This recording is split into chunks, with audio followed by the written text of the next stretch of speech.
ജംഷീക്ക ഇന്നെന്താ പരിപാടി? ഇന്നത്തെ പരിപാടി മൊത്തേ മാഷാല്ലാ ഒരു അറിവ് എത്തിക്കാൻ വേണ്ടിട്ട് ഒരു എല്ലാവർക്കും ഉപകാരപ്പെടുന്ന ഒരു കാര്യം എത്തിക്കാൻ വേണ്ടിട്ട് വന്നിരുന്നു.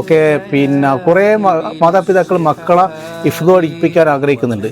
അപ്പൊ അവർക്ക് ഉള്ള ഒരു അവസരമാണ് ഏഴാം ക്ലാസ് സ്കൂൾ ഏഴാം ക്ലാസ് മുതൽ 10ാം ക്ലാസ് വരെ ഒരു 3 വർഷം അളവ് 3 വർഷം കൊണ്ട് ഖുർആൻ പൂർണ്ണമായിട്ട് പഠിപ്പിക്കുന്നുണ്ട്. അതിന്റെ കൂടെ മതവിദ്യാഭ്യാസം ഉണ്ട്, സ്കൂൾ വിദ്യാഭ്യാസം ഉണ്ട്. എങ്ങനെ ഉദാഹരണത്തിന് ഹിഫ്ദ് പഠിക്കും, 3 വർഷം കൊണ്ട് ഹിഫ്ദ് പഠിപ്പിക്കുകയും ചെയ്യും.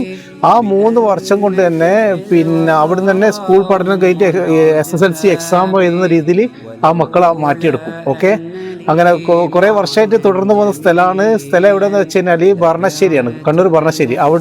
അവിടെയാണ് ഇത് വരുന്നത്, ഈ സ്ഥാപനം വരുന്നത്. ഈ പള്ളിക്ക് ചേർന്നിട്ടാണ് പള്ളിയിൽ ഭൂരിപക്ഷം ക്ലാസ് നടക്കല് പള്ളിക്ക് ചേർന്നിട്ട് മറ്റൊരു കെട്ടിടം കൂടി ഉണ്ട്.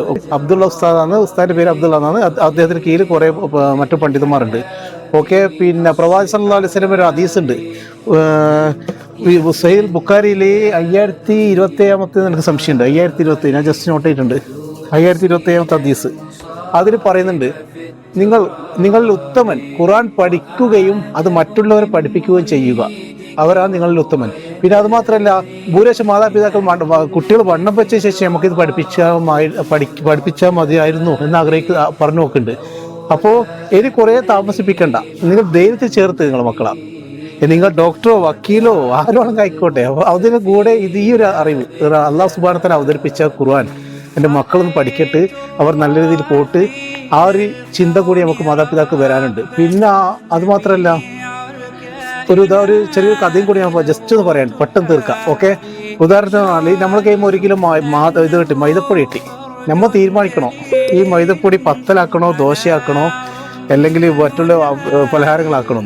ഇത് നമ്മൾ ഉദാഹരണത്തിന് പറഞ്ഞാൽ ഈ പത്തലാക്കിയ ശേഷമോ അല്ലെങ്കിൽ പൂരിയാക്കിയ ശേഷം ദോശ ആക്കിയാൽ മതിയായിരുന്നു എന്ന് ആഗ്രഹിച്ചിട്ട് കാര്യമില്ല. അതുപോലെ തന്നെ മക്കള് ഫ്രീ മെമ്മറിയിൽ കിട്ടിയ നമ്മളെ മക്കള് അത് നമ്മൾ തീരുമാനിക്കണം അവരെന്താക്കണം. അവർ വണ്ണം വെച്ച് കഴിഞ്ഞാൽ ചിലപ്പോൾ അനുസരിക്കണമെന്നില്ല, അവർ ഓൾറെഡി പൂരി ആയി കഴിഞ്ഞിട്ടുണ്ടാവും. ഈ പൂരി ആയി കഴിഞ്ഞിട്ട് പിന്നെ നമുക്ക് ആക്കിയാൽ മതിയായിരുന്നു എന്ന് ആഗ്രഹിച്ചിട്ട് കാര്യമില്ല. അപ്പോൾ ഈ സമയത്ത് മക്കളെ എവിടെ നിങ്ങൾ കൊണ്ടാക്കുന്നത് അതുപോലെ മക്കൾ വളരും. പിന്നെ ഇത് ആൺകുട്ടികളുടെ അവസ്ഥ ഞാൻ പറഞ്ഞിട്ടുള്ള ആൺകുട്ടികൾക്കുള്ള ക്ലാസ്സാണ്. ഇനി ചെറിയ 3 വയസ്സ് മുതൽ 6 വയസ്സ് കൊണ്ട് ഹിഫ്ള് പഠിപ്പിക്കുന്ന സ്ഥലം കൂടിയുണ്ട്. പിന്നെ അതുപോലെ തന്നെയാണ് 7 വയസ്സ് മുതൽ ഒരു 10 വയസ്സിൻ്റെ ഉള്ളിൽ ഹിഫ്ള് പഠിക്കുന്ന സ്ഥാപനം കൂടിയുണ്ട്. അപ്പോൾ ഇൻഷാ അല്ലാഹ് ഇത് കണ്ടിന്യൂഷൻ ആയിട്ട് ഞാൻ ഇതിന്റെ നാളെ മറ്റന്നാളായിട്ട് വേണമെങ്കിലും ജസ്റ്റ് പോസ്റ്റ് ചെയ്യാം. ഇൻഷാ അല്ലാഹ്. അപ്പോൾ ഇൻഷാ അല്ലാഹ് 7ാം ക്ലാസ് പഠിക്കുന്ന മക്കളുണ്ടെങ്കിൽ അവിടെ കൊണ്ടാക്കുക, നിങ്ങളെ മക്കൾ നല്ലൊരു മക്കളായി മാറും ഇൻഷാ അല്ലാഹ്. അപ്പോൾ ഡീറ്റെയിൽസും ഫോൺ നമ്പറെല്ലാം വീടിന്റെ അവസരം കൊടുക്കുന്നുണ്ട് ഇൻഷാ അല്ലാഹ്. അപ്പോൾ അടുത്ത വീഡിയോ ആയിട്ട് ഇൻഷാ അല്ലാഹ് വീണ്ടും കാണാം.